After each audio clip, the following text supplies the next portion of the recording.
હાલો મિત્ર, મેં આજે વટાણા બટેટાનું શાક અને મેથીની પૂરી કડકડતી બનાવી છે.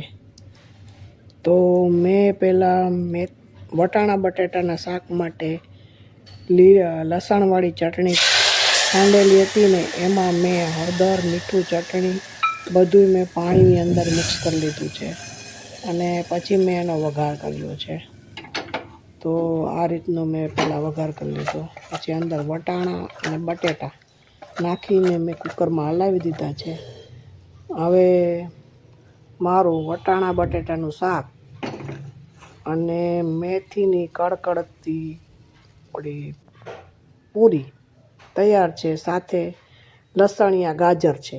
તો મારા આ થાળી આજની કેવી લાગી તે મને કહેજો.